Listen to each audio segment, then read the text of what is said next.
Muy buenas tardes, bienvenidos, bienvenidas a la tercera de las conversaciones con Federico Mayor Zaragoza y Emilio Muñoz Ruiz en la serie que hemos denominado De la memoria a la historia, organizada por la Asociación Española para el Avance de la Ciencia y que hoy vamos a dedicar ni más ni menos que a la investigación. Bueno, ya sabéis que Federico Mayor Zaragoza es el presidente de la AEAC y además ha sido rector de la Universidad de Granada, subsecretario de Educación y Ciencia, vicepresidente y presidente del CSIC, ministro de Educación y Ciencia y un etcétera que no podemos resumir. Bueno, pues análogamente, Emilio Muñoz Ruiz es el presidente del Consejo Consultivo de la AEAC y además ha sido director general de Política Científica, director general de Investigación Científica y Técnica, vicepresidente y presidente del CSIC y otro larguísimo etcétera. Federico, Emilio, muchas gracias por vuestra presencia. En la tertulia anterior hablábamos de la universidad, ese centro de educación superior que tiene entre sus funciones al servicio de la sociedad la docencia, la transferencia y divulgación de la ciencia y muy especialmente la investigación. Sin embargo, durante muchas décadas de nuestro siglo XX, la investigación no parecía una de las funciones de la universidad. Por ejemplo, el turno de partidos creó en 1907 la Junta para Ampliación de Estudios e Investigaciones Científicas. La Segunda República Española creó en 1931 la Fundación Nacional para Investigaciones Científicas y Ensayos de Reforma. Y sobre las cenizas de las dos instituciones anteriores, la dictadura creó en 1939-1940 el Consejo Superior de Investigaciones Científicas. Bueno, con este panorama os encontrasteis los protagonistas de la transición, ¿verdad? Así que vamos con la primera pregunta. Federico, ¿fue el CSIC un acicate para la investigación científica en el franquismo? Pues yo creo que sí, porque no cabe duda de que la ciencia debe ser el gran consejero de las decisiones políticas, especialmente en momentos de gran transición, como en aquel momento teníamos todos una labor extraordinaria, que era pasar de una dictadura a una democracia. Y esto es muy importante tenerlo en cuenta, porque la transición española, gracias a esta manera de pensar de que lo importante era tener un sistema democrático, pues tuvo a personajes como Adolfo Suárez, o tuvo personajes como al que era el presidente del Partido Comunista durante tantos años, a Santiago Carrillo, que hicieron lo mismo. Y tuvo a un príncipe de España que estaba preocupado no por la monarquía, sino también para que hubiera esta transición que tendría que haber sido aconsejada y que hoy, especialmente con tantos ya problemas irreversibles, debería serlo, aconsejada por el conocimiento, por la ciencia. A veces, siempre movidos un poco por el espíritu de las grandes empresas, hablamos de la ciencia aplicada. Ojo, yo recuerdo siempre, hace muchos años, cuando visité el laboratorio de Luis Federico Leloir en Buenos Aires, que ponía: no hay ciencia aplicada si no hay ciencia que aplicar. O sea, lo primero que tenemos que saber es, por tanto, fomento de la investigación científica.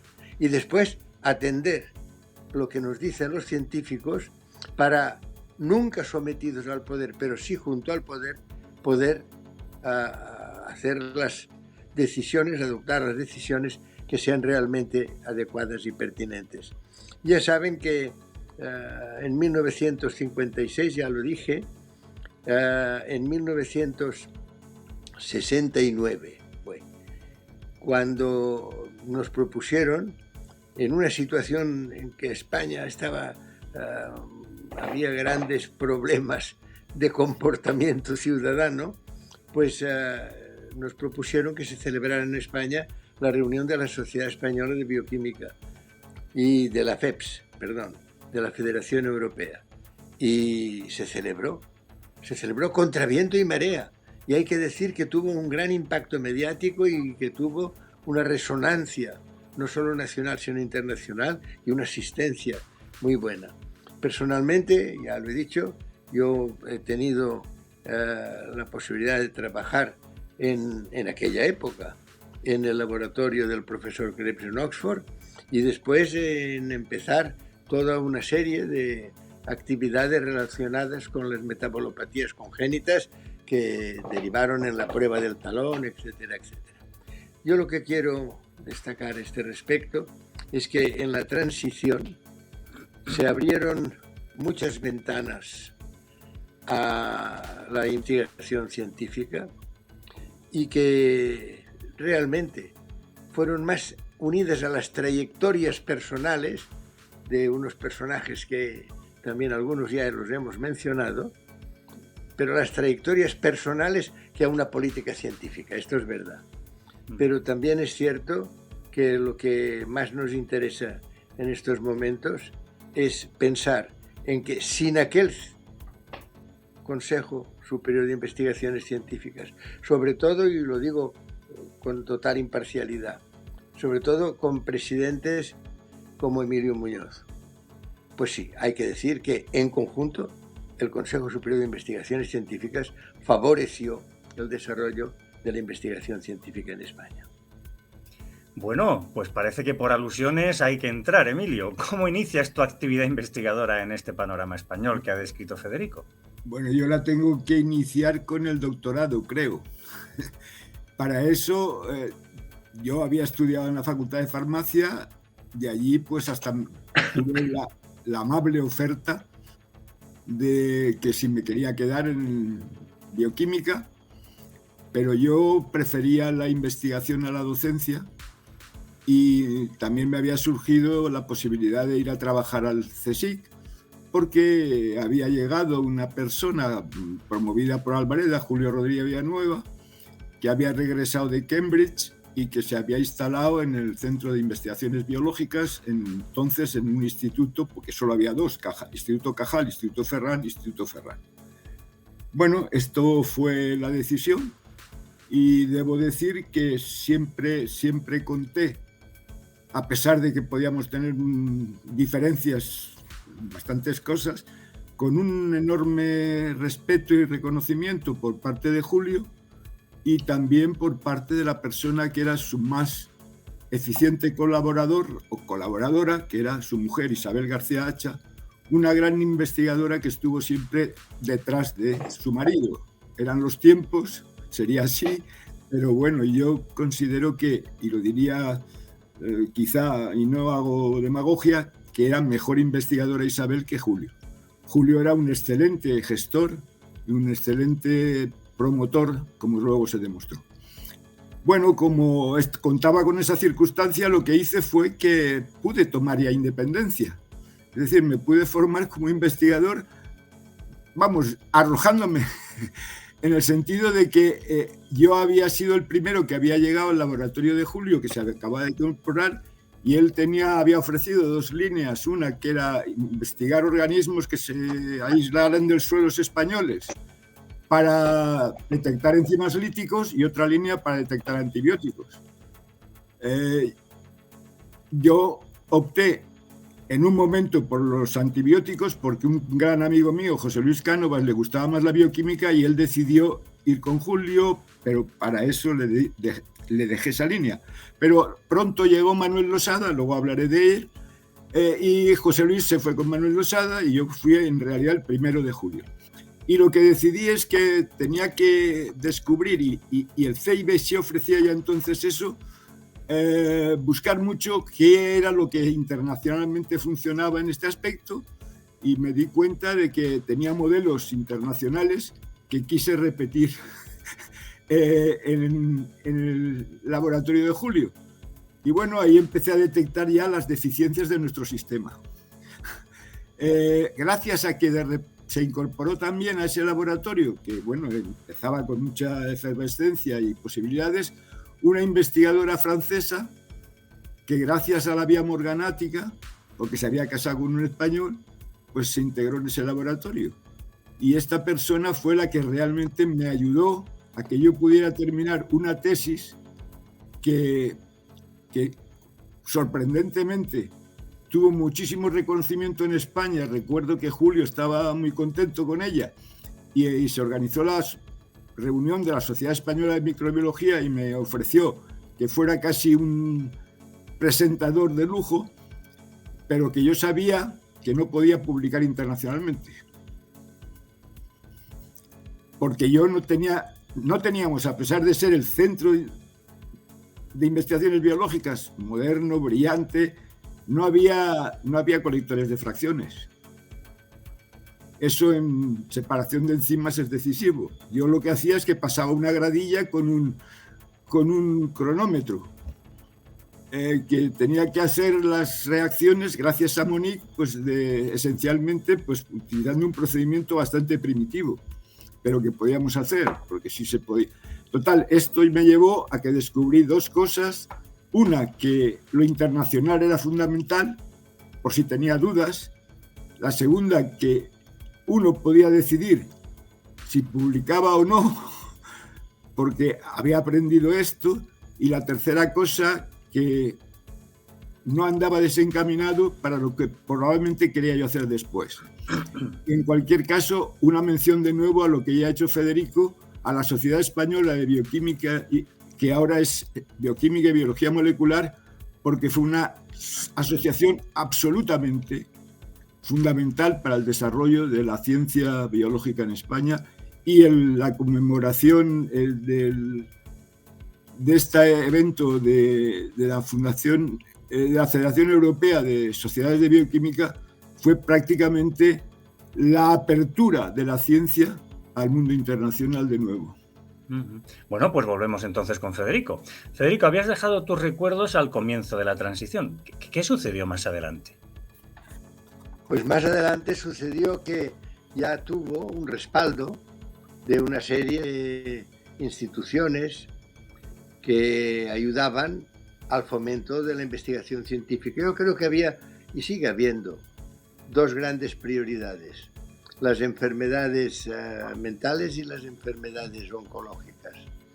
Y yo personalmente pues tenía la suerte de estar fomentando el Centro de Biología Molecular en la Universidad Autónoma, el que después llevaría el nombre de don Severo Ochoa, pero al mismo tiempo, desde el año 1976, ya me dediqué plenamente a las enfermedades mentales infrecuentes, a estas enfermedades, metabolopatías hereditarias que cursan con grave deterioro neurológico, y lo hacía desde la Fundación Ramón Areces, que tenía como presidente del Consejo Científico nada menos que a don Severo Ochoa. Yo era vicepresidente, o sea que creo que sí, que había entidades, una de ellas ya la he mencionado, pero había también otras que fomentaban la investigación científica, fomentaban el desplazamiento al exterior de algunos científicos, y que todo ello hizo pues que con un Consejo Superior de Investigaciones Científicas progresivamente activo y capaz del fomento de la investigación científica y técnica, pues se lograra el que pudiéramos avanzar.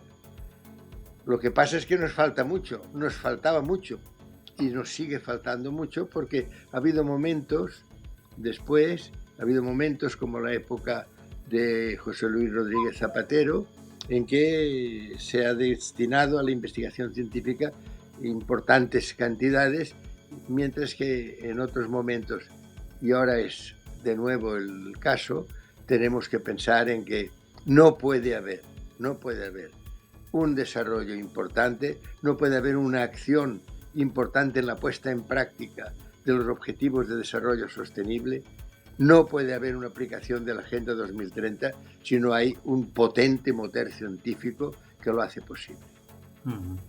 Emilio, nos habíamos quedado en lo que hiciste tras terminar tu tesis. ¿Cómo tuvo lugar ese desarrollo ulterior? Bueno, vuelvo de nuevo a la dimensión internacional. Ya he dicho que tenía modelos, sabía quiénes eran los modelos, sabía que para mí había un laboratorio extraordinario en Europa donde me apetecía mucho ir a trabajar. Gracias de nuevo a la generosidad y a la confianza de Julio decidió invitar a la persona que él creía que era el responsable del laboratorio, profesor Maurice Wells, que había sido además rector de la Universidad de Lieja.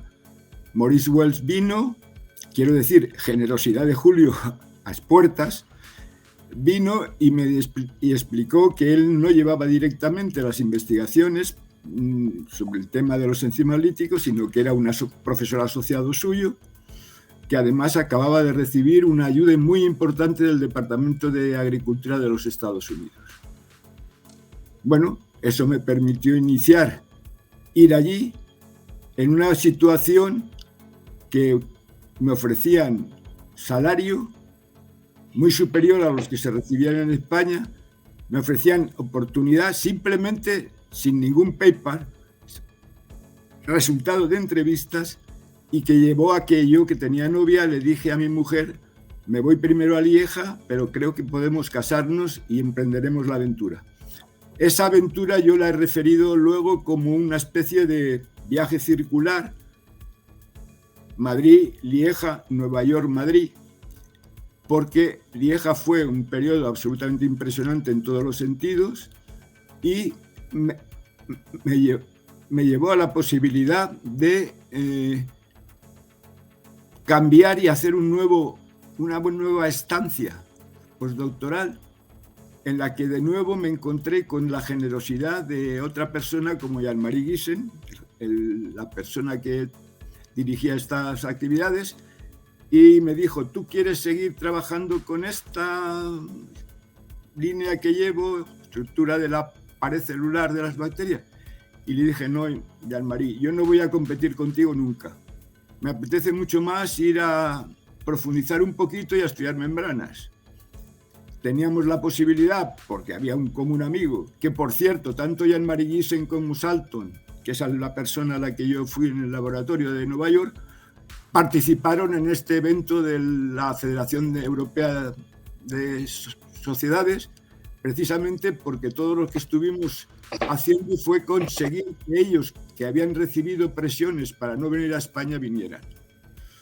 En Nueva York, pues continué dando este salto, tuve mucha suerte, ya me consideraron allí un investigador senior, fui con una beca postdoctoral muy importante de la Fundación Marc, pero cuando vieron cuál era la dotación me dijeron: hombre, usted no puede ganar esto, usted va a ser Research Associate y va a tener un suplemento salarial para que tenga usted el mismo salario que un Research Associate.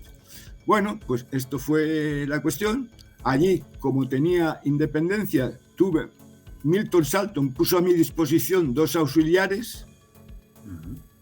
De hecho, una veterana que dijo que quería venir a trabajar conmigo, y otra nueva que Milton dijo: como parece que tienes mucha capacidad de formar personal, llega aquí Dolores, y bueno, pues esto fue fantástico y pude hacer una ciencia internacionalmente reconocida, que es la que me iba situando pues un poco en el territorio real de poder decir y decidir sobre mí mismo. Bueno, vamos a ver, por no cortar este hilo que me está pareciendo interesantísimo, con el permiso de Federico vamos a cambiar el orden de la tercera pregunta y voy a seguir preguntándote a ti, Emilio. A ver, ¿cómo fue este regreso entonces? Bueno, el regreso fue porque a mí me habían ofrecido, por un lado, que Jean-Marie Guissen precisamente, que le habían dado la posibilidad de crear un grupo nuevo en el Canadá francés, de irnos para allá. Mi mujer, que ha sido siempre una persona que nunca ha puesto ninguna resistencia a ello, dijo: pues adelante, porque se llevaba maravillosamente además con la familia de Jean-Marie. Y me llegó al mismo tiempo un ofrecimiento español que me permitía pues cumplir el deseo de volver, y era porque justo como consecuencia de la política de Albareda habían vuelto a España 3 investigadores, ya mencionaba Julio, Manuel Losada, que lo menciona de pasada, y Gonzalo Jiménez, y se había creado un instituto de biología celular en el Centro de Investigaciones Biológicas, con lo cual se rompía esa situación que ya había roto en parte el Instituto Marañón y se diversificaba y se trataba de modernizar la ciencia biológica en España.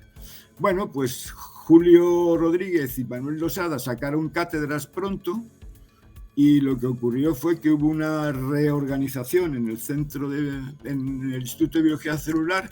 Se incorporó David Vázquez a la dirección. David Vázquez fue una persona que en biosíntesis de proteínas y mecanismo de acción de antibióticos, fue un líder, y a mí me ofreció la posibilidad. Él quería que yo fuera para trabajar en lo que había estado trabajando en Lieja, pero yo estaba ya trabajando en membranas.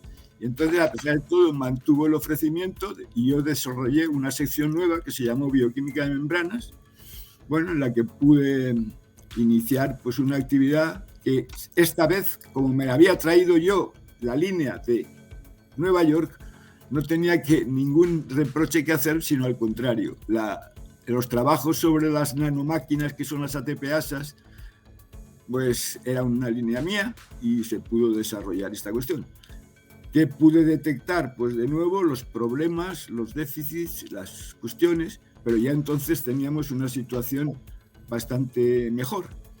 Y bueno, pues de ahí fue cuando en un determinado momento decidí que también tenía que dar quizá el salto a aquella cosa que yo aspiraba y que había aprendido precisamente de mi estancia en Lieja y Estados Unidos, que los científicos debían implicarse en la política científica.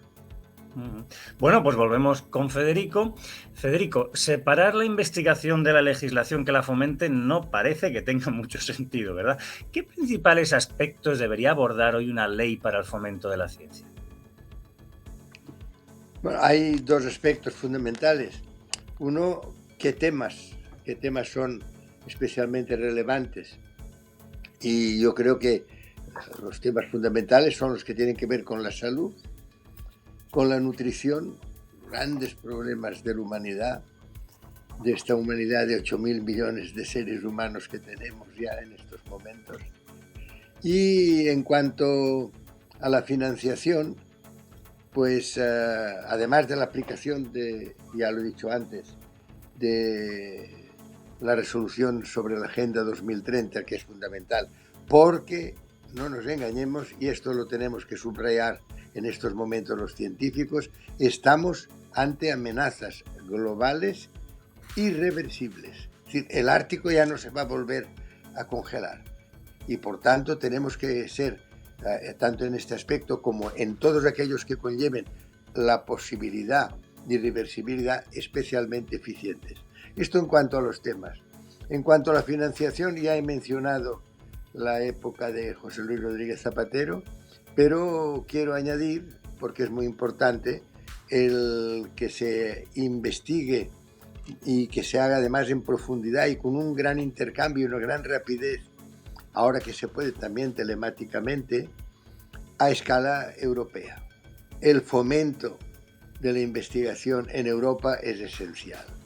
Y para eso, pues se constituyó, ya lo mencioné el otro día, se constituyó en el año 2005 un grupo que se llamó European Research Council Expert Group, que me pidieron que presidiera. Fue todo muy acelerado, me lo pidieron nada menos el primer ministro de Dinamarca el 26 de enero de diciembre, porque ya en enero ellos dejaban la presidencia y la pasaban a un país que era Checoslovaquia, que por lo visto no estaba tan interesado. Bueno, total, que nos enfrentamos a la resolución por parte del Europarlamento de una decisión por la cual se aportara una gran cantidad de dinero para la investigación científica.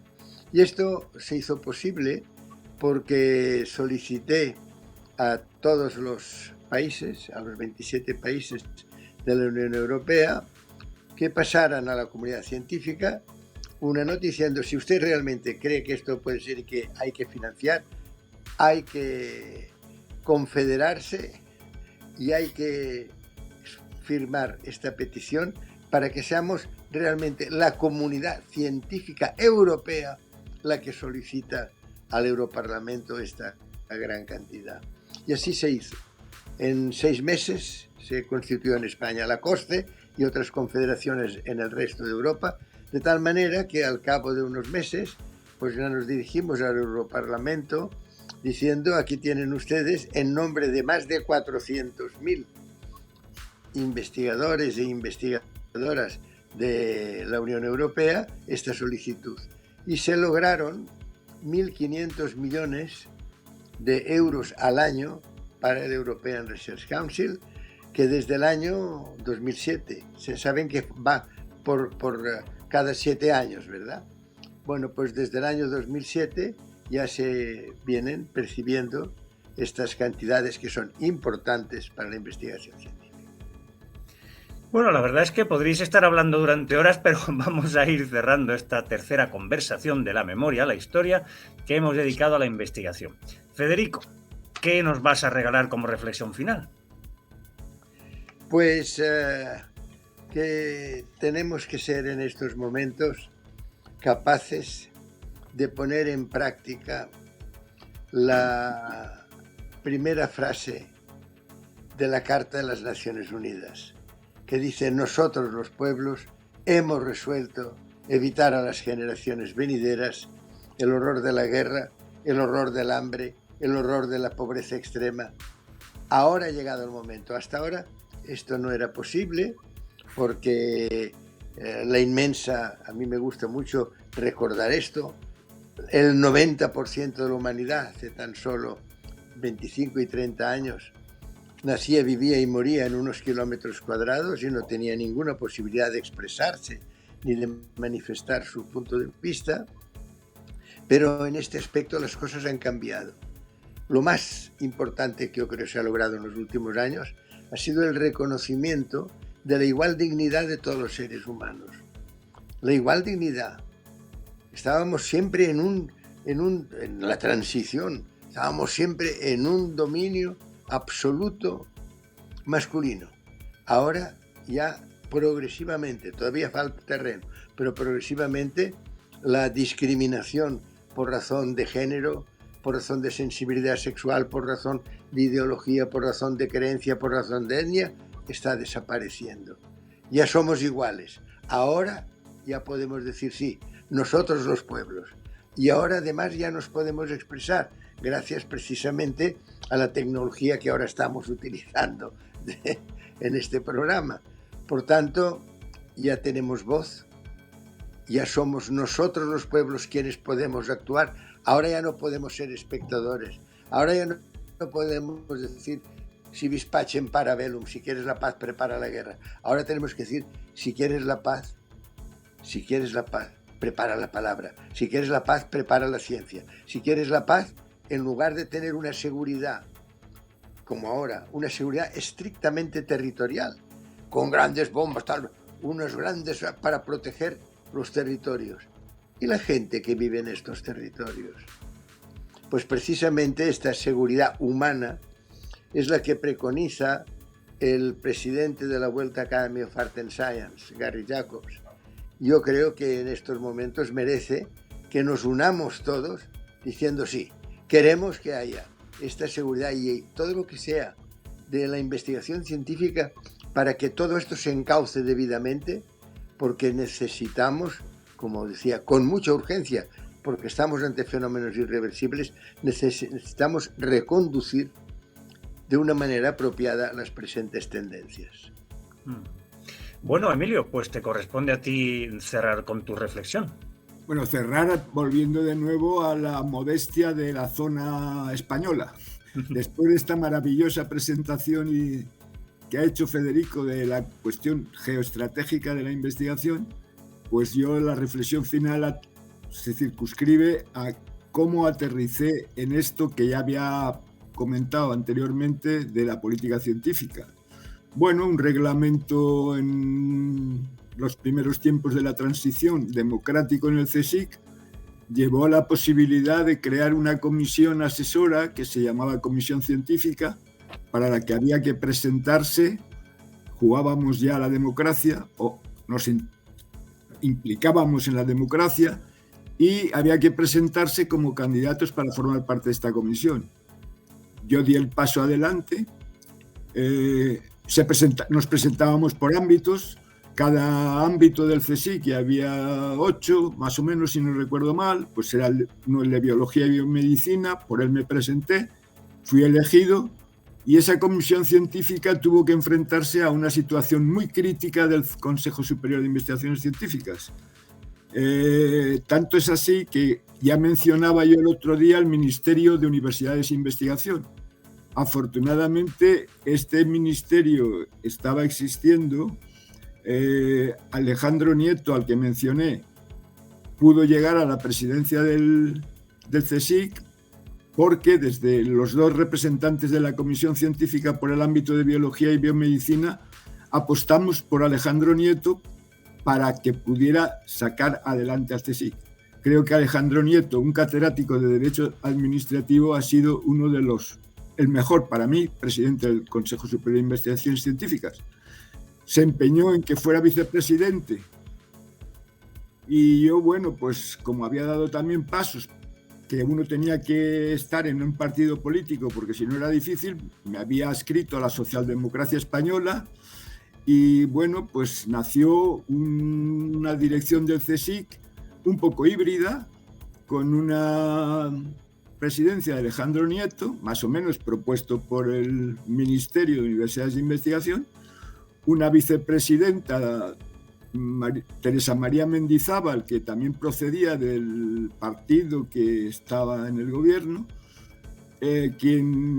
otra persona que era independiente, un experto en relaciones internacionales, que formaba parte de esa comisión científica y que se había acreditado como tal, y esta idea obsesiva de Alejandro de que yo tenía que ser vicepresidente, con lo cual, pues bueno, pues yo di el paso, aunque pertenecía a un partido que no era el que estaba en el gobierno.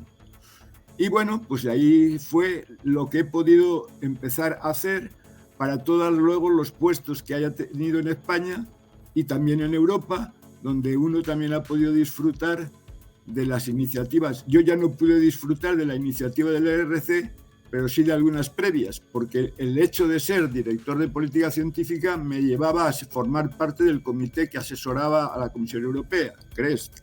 El hecho de estar ahí me sirvió para que Europa me ofreciera presidir el grupo de altos funcionarios que llevaba la cooperación en COST. Fue que me ofrecieran ser vicedirector de investigación en Bruselas, que renuncié porque quería hacer alguna otra cosa. Y bueno, pues todo esto es lo que ha marcado mi vida y ya la política científica como gran pasión. Bueno, pues Emilio, Federico, muchas gracias. Amigas y amigos de la Asociación Española para el Avance de la Ciencia, quedáis invitados a la próxima conversación de la memoria a la historia, en la que, partiendo de sus recuerdos, Federico y Emilio nos hablarán ni más ni menos que del presente con la mirada puesta en el futuro. Hasta entonces.